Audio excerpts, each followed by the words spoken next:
बात हरियाणा के चुनावी रण की करते हैं। कार्यवाहक सीएम सैनी का चुनाव प्रचार लगातार तेज है। प्रदेश के अलग अलग हिस्सों में जाकर प्रचार कर रहे हैं। आज को लेकर महत्वपूर्ण जानकारी आपको दिए देते हैं। भिवानी और साथ ही कैथल के दौरे पर जाएंगे नायब सैनी। अपने बीजेपी प्रत्याशियों के लिए जनता से करेंगे वोट की अपील। भिवानी से बीजेपी प्रत्याशी घनश्याम सराफ के समर्थन में करेंगे प्रचार। इधर कैथल में प्रत्याशी कुलवंत बाजीगर के लिए वोट मांगेंगे। जनसभा को नायब सैनी संबोधित करेंगे। लगातार देखिए प्रदेश के अलग अलग हिस्सों में जा रहे हैं।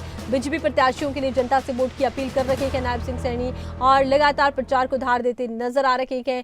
न केवल अपनी सरकार की उपलब्धियां योजनाएं जनता के समक्ष रख रहे हैं, बल्कि पूर्व की कांग्रेस सरकार पर जमकर हमलावर हैं, हुड्डा सरकार पर हमलावर हैं, पूर्व की सरकारों से अपने काम को कंपेयर करते भी नजर आए हैं। और ज्यादा जानकारी के लिए रुक करते हैं खबरें अभी तक के भिवानी से संवाददाता जगबीर घनगस का। जगबीर, देखिए भिवानी में अब लगातार प्रचार बहुत तेजी से आगे बढ़ रहा है। अब नायब सैनी का दौरा कितना महत्वपूर्ण है और क्या कुछ यहाँ पर आपको मुकाबला बनता नजर आता है? निश्चित तौर पर जिस प्रकार से पहले जो प्रत्याशी थे वो दौरे कर रहे थे, जी जान से जुटे हुए थे, अब जो कांग्रेस हो या बीजेपी उनके स्टार प्रचारक जो है अब मैदान में उतर आए हैं। बात करें बीजेपी की तो यहाँ बहल में अमित शाह जो केंद्रीय गृह मंत्री वो रैली कर चुके हैं जेपी दलाल के पक्ष में। तो आज जो कार्यकारी सीएम नायब सैनी वो घनश्याम सराफ के पक्ष में प्रचार करने के लिए रैली करने आ रहे हैं। यानी कि कह सकते हैं कि बीजेपी इस चुनाव को पूरी तरह से जो है वो कोशिश करे कि किसी भी तरह से जो प्रदेश में तीसरी बार सरकार बनाई जाए, अपने जो योजनाएं हैं, अपनी जो नीतियां हैं उनका प्रचार प्रसार किया जाए और तीसरी बार यानी हैट्रिक लगाने के लिए बीजेपी जी जान लगाए हुए। इसीलिए कार्यकारी सीएम नायब सैनी और बीजेपी के अन्य स्टार प्रचारक जो है हर रोज जो अलग अलग क्षेत्रों में दौरा कर रहे हैं।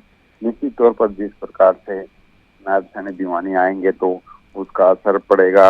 भिवानी की बात करें तो भिवानी जो है काफी मुकाबले में है, यानी कि कह सकते हैं एज में भी जो है बीजेपी है और नायब सैनी के आने से काफी असर पड़ेगा, क्योंकि नायब सैनी को जो काम है वो गिनवाते हैं और उन्हीं कामों के आधार पर, और जो वो सीएम है मनोहर लाल उनके कामों को गिनवाते हैं। तो कांग्रेस पर काफी हमलावर रहते हैं, कांग्रेस के जो नेता हैं उनकी नीतियों की आलोचना करते हैं। ऐसे में जो है लोगों को लुभाने के लिए, घनश्याम सराफ को जितवाने के लिए नायब सैनी आज भिवानी आ रही थी।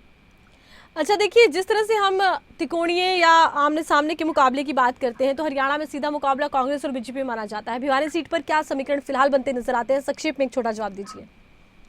जी, भिवानी में जो है कांग्रेस ने जो अपना साझा उम्मीदवार उतारा है मार्क्सवादी कम्युनिस्ट पार्टी के को ये सीट दी है। यानी कि कह सकते हैं कि अकेले जो भिवानी सीट जो है वो यहाँ पर साझा उम्मीदवार है कांग्रेस का, मार्क्सवादी कम्युनिस्ट पार्टी का, और दूसरी तरफ बीजेपी की घनश्याम सराफ है। यानी कि कह सकते हैं कि कुल मिलाकर जो कांग्रेस और बीजेपी के प्रत्याशी हैं उन्हीं में जो है काफी मुकाबला है।